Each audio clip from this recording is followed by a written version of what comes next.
What is up, everybody? Today we are going to be tying a stimulator, and I want to give you a tip at the end that might save your stimulators some extra life. So I'm going to start. I start my thread right where I believe my my wing is going to be tied in, right? So I start my thread right, usually 2, maybe even 2.5 eye lengths back. What's really important about stimulators is the body dimensions and like how smooth it can be, right? You want everything to be the same, so all my wraps are touching right up to when I'm going to tie in my tail. So here's my tail. I've already got some deer hair ready, and I'm just going to put in a little teeny tiny tail, and then I'm going to do soft wraps up. Just going to do some soft wraps up, kind of going to hold and just make sure that I'm catching everything right to about where I want to stop, which I want to reach my thread. At that point I'll reach up and snip all my body hair, or the remaining body hair, off. Might look a little messy in the beginning, but don't worry. We will surely come in and clean it up. So then I'm really gonna, up to this point I haven't been pulling that hard, right? So now what I'm gonna do is I'm gonna go back and I'm gonna use a good amount of pressure to really squish all this deer hair or elk hair, whatever you're using. Then at the very last wrap, I'm not going to use a lot of pressure, because if I pull down really tight, then this fly, if I pull down really tight, these fibers will flay up, and I really don't want that. So next I have some lighter hackle here. So it's kind of a light ginger type, and I'll tie that in. Again, remember, on that first wrap, don't use too much pressure. On your third and fourth wrap, feel free to kind of give some extra pressure, but not on that first one. And so then you will move forward. This is where I like to make sure that all my deer hair that might be exposed is covered. And again, it doesn't need to be exactly perfect, but you know, if you like it to be perfect, then take your time and make it perfect. See, like I have a few fibers at the bottom here.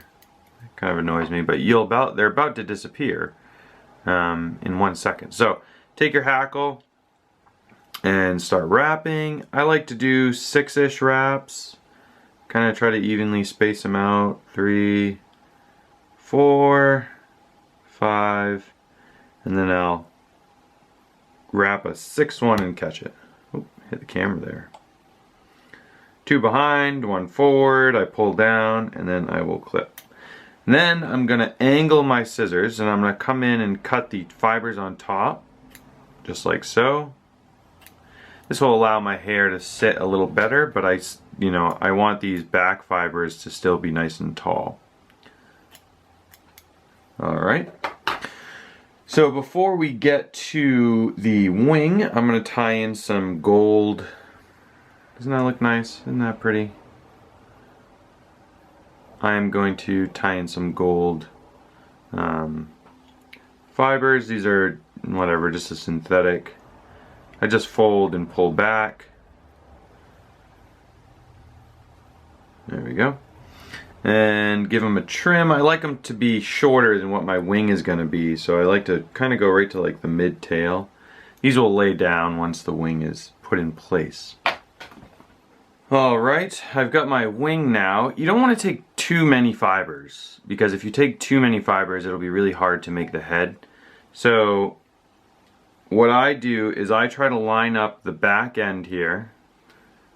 I try to line up the tips just like so. So I try to line them up.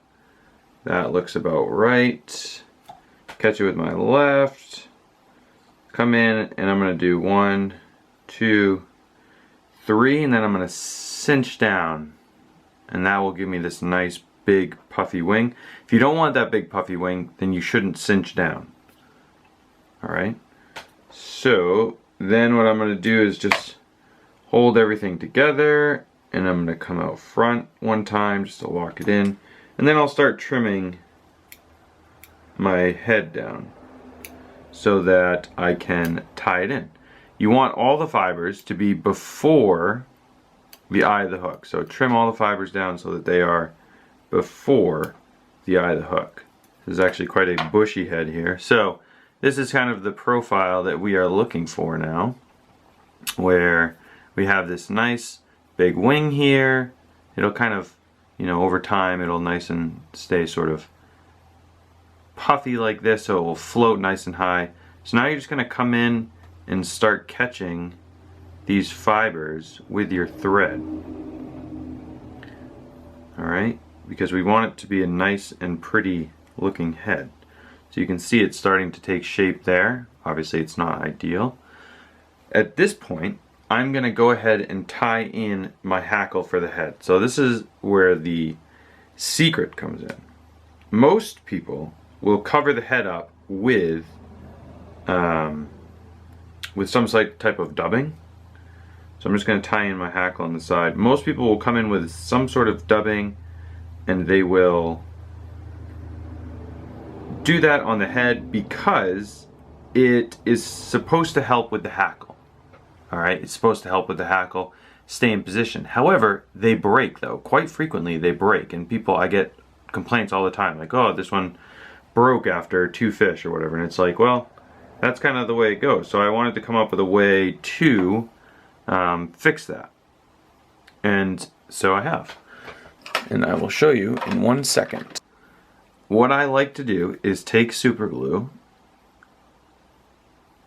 and just run a really thin line on the top side. Now when I come through and wrap my hackle, each hackle wrap is secured at like a pivot point, so to speak. So that means that each circle of hackle, what is going on here? Each circle of hackle essentially is protected by that super glue. Right? And that's really important. That extends the life of this fly, like tremendously. And that's great. People like that. So that's our stimulator. That's my secret. I'm just going to do a quick whip finish here if I could get my thread out. And so after you get that all cleaned up and wrapped up, there is your fly, your stimulator. It's nice and bushy. They're super easy to tie. You can tie them with the hackle in the front. You can tie them, if I can grab it, tie them without the hackle in the front if you don't want to. That's fine as well. It doesn't really matter. But that is your stimulator. They are super easy to tie, really buggy, and a super pattern for brook trout. So thanks for watching. I hope you enjoyed that little tip of how to save your hackle and your stimulators. Please check us out on Instagram or on our website at mainflyguys.com for some cool stickers, some great fly boxes, some cool apparel. So please feel free to check that out. And let me know if there's a fly that you want to see tied. You know, you guys are the subscribers here. If there's a fly that you want to see tied, I would be more than happy to tie it. So, thank you for watching, and I hope to see you next time.